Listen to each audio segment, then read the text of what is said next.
Oi, ministra, muito bom dia, prazer falar contigo.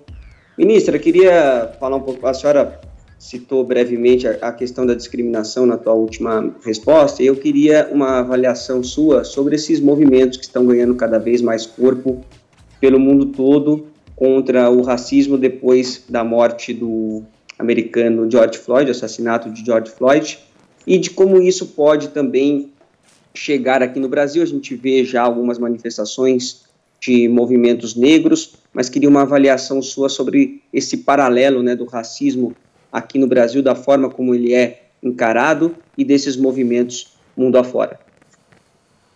Muito obrigada pela pergunta. É uma situação dramática que a gente tem nos Estados Unidos e, infelizmente, um ato de crueldade, de algo que é inominável.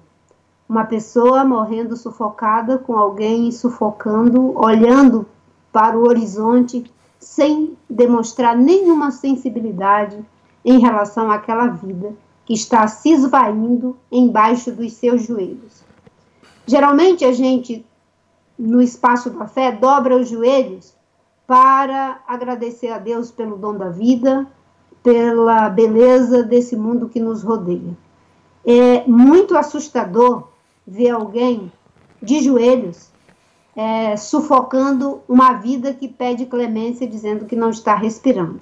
Os movimentos pacíficos que estão acontecendo estão provocando mudanças nos Estados Unidos em relação ao comportamento jurídico, político das polícias. E você falou, isso pode chegar ao Brasil?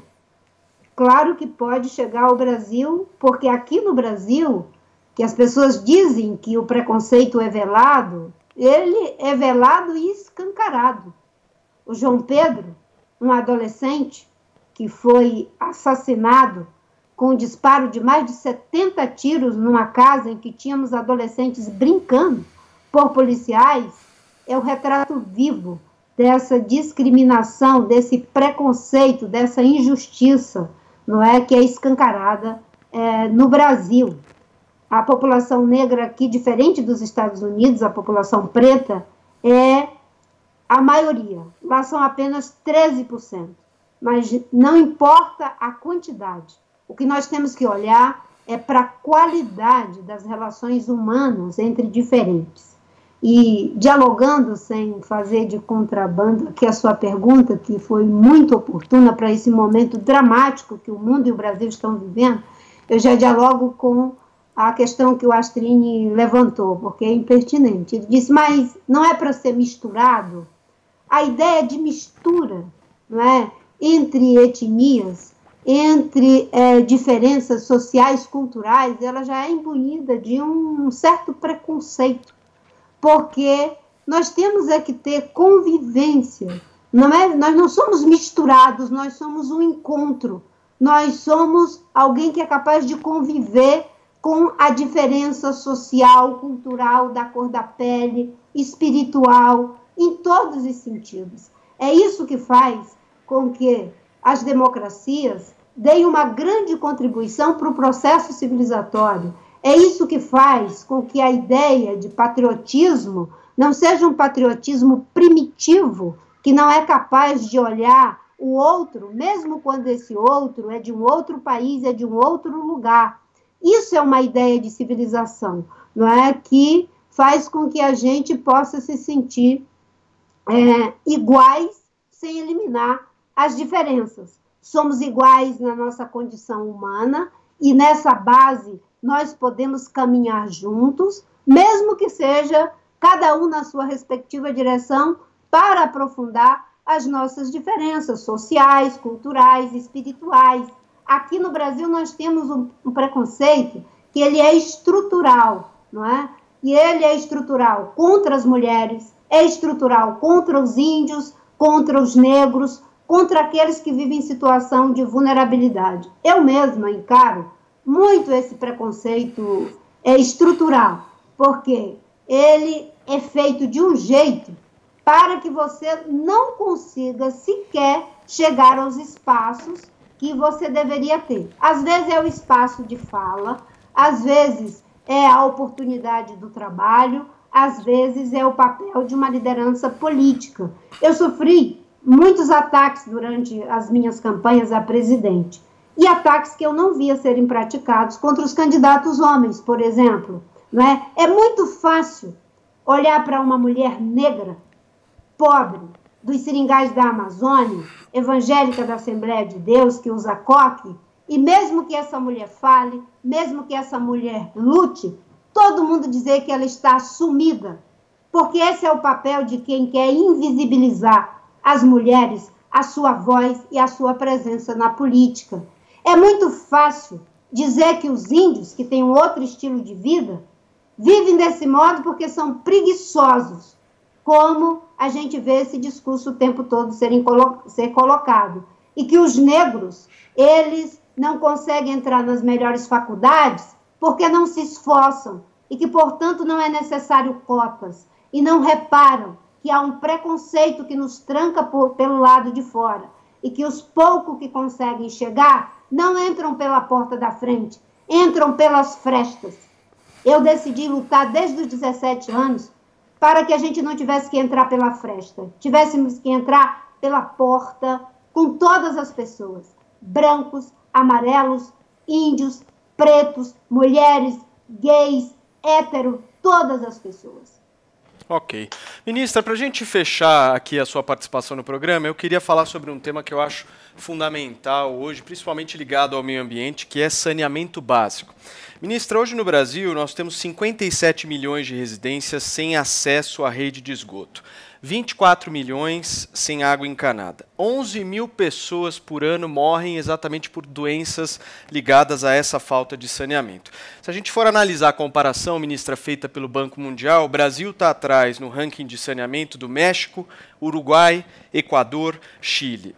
E hoje no Brasil é vigente uma lei de 2007 que determina um certo domínio, né, de empresas públicas e autarquias municipais pessimamente administradas nessa área de saneamento, não permitindo com que o investimento privado aconteça. Se a gente for analisar, por exemplo, num país próximo aqui do Brasil, como Chile, nós temos 94% do mercado de saneamento básico dominado por empresas do setor privado e 99% das pessoas, da população chinesa, tendo acesso a água e esgoto tratado. Aqui é diferente, é o contrário. Nós temos 5% do mercado apenas dominado por empresas do setor privado e menos de metade das pessoas com acesso a esse tipo de serviço. O partido da senhora, a Rede, no ano passado, quando o marco do saneamento básico foi votado na Câmara, a senhora tem uma única deputada, né, a deputada Joênia.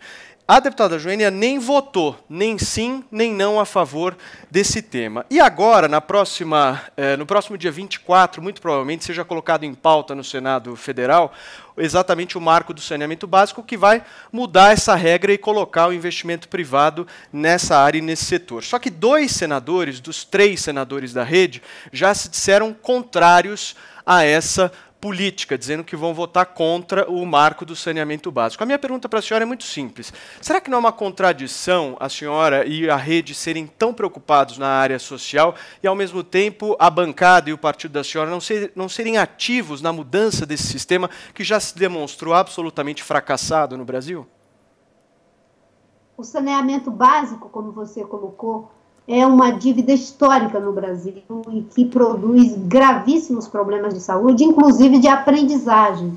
Uma boa parte das nossas crianças que são infectadas por diarreia e essas crianças perdem, enfim, boa parte do seu processo de aprendizagem em função dessas doenças que faz com que elas não possam ir para a escola por questão de saúde. E até mesmo porque quando elas são criancinhas, não é, a febre prejudica muito a saúde e o desenvolvimento dessas crianças, segundo alguns especialistas. O saneamento básico é necessário e o que a bancada da Rede tem discutido é que o projeto que foi encaminhado não é o projeto mais adequado.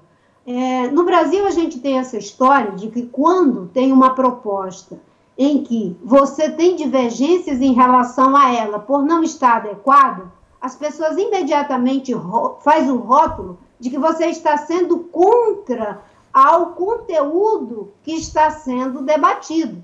A senhora é contra ou a favor do investimento privado na área do saneamento? Quando eu fui ministra do Meio Ambiente, eu fiz um processo inovador de parceria público-privada, que era o sistema PRODES, que era a compra do esgoto tratado. A gente contratava a empresa, pagava pelo metro cúbico de esgoto tratado, e foram experiências muito exitosas. Inclusive, no debate que teve, eu até sugeri para que a nossa bancada tentasse emendar com as experiências positivas de público-privado que tivemos durante a minha gestão. O Estado pode e deve fazer a parceria com as empresas e elas dão uma grande contribuição. Agora, o que não dá para fazer é que isso seja feito sem critério, em prejuízo da qualidade do serviço, em prejuízo do Estado, que muitas vezes existem empresas que não querem ir para determinados municípios. Você vai ver um consórcio querendo ir para o município de Santa Rosa, você vai ver um consórcio querendo ir lá para o Jordão, no meu estado do Acre. Não, é por isso que o projeto tem que ser aperfeiçoado. Mas não significa que, a priori, se seja contra a parceria com as empresas. Até porque eu fiz, foi um exemplo concreto de como isso pode ser feito e pode ser feito de forma bem feita. Nesse contexto da pandemia, ainda mais, porque nós vamos precisar de fazer com que os investimentos públicos e privados voltem a gerar os empregos necessários. O tratamento da água e do esgoto é bom para a saúde pública. Boa parte das pessoas que estão agora sofrendo com a pandemia, porque não têm acesso à água, ao esgoto, e vivem em situação que faz com que haja um avanço maior da contaminação. Né? Quando você critica uma forma de resolver um problema, não se está sendo contra a resolução do problema. E essa experiência que eu te relatei, não é? Ela é conhecida. Eu queria transformar ela numa política pública. O Gerson Kelma, que era o meu presidente da Agência Nacional de Águas, foi a pessoa que concebeu essa ideia. Ele vinha do governo do PSDB. Eu sempre tive uma postura de que os bons, independente de partido e de ideologia, deveriam trabalhar comigo, e nós fizemos esse processo, e eu digo para ti, ele funciona, mas funciona com a entrega correta para que o cidadão possa ter um acesso de qualidade a esses serviços. As empresas têm uma margem de lucro, mas não uma margem exorbitante em prejuízo do contribuinte. Ok, ministra, a gente só pede pressa nesse tema porque realmente é um tema que afeta diretamente, principalmente aqueles mais pobres. Mas eu queria muito te agradecer, ministra, pela sua participação aqui no Morning Show. Muito obrigado pela entrevista de altíssimo nível aqui e volto sempre, ministra. Muito obrigada, um bom dia para você, para todos os seus ouvintes, nesse momento de tanta confusão em que o nosso país está acéfalo na saúde. A melhor forma da gente contribuir para não aumentar cada vez mais o número de mortos, os que podem ficar em casa, fiquem em casa. E o governo financia as pequenas empresas e a população que não tem como sobreviver com as ajudas necessárias, como o mundo todo está fazendo. Muito obrigada. Obrigado, ministra.